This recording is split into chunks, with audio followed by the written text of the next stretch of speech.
kim mani zikrimdan bosh tortsa, yuz o'girsa, mani zikrimni qilmasa, albatta unga tang tor maishat bo'ladi.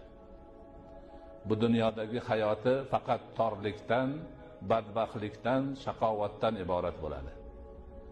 Allohning zikridan uzoqda bo'lganligi uchun.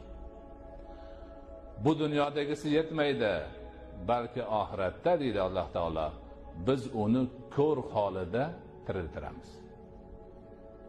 Ko'r har yoqqa o'zini uradi. Ko'rmaydi, chuqurlarga tushadi, chiqadi, jahannamning qa'riga yo'l oladi. Allohning zikri buyuk baxt dedik. Iymonning haqiqiy o'lchovi ham shu. Parvardigor olam marhamat qilib aytadi: innamal mu'minuna allazina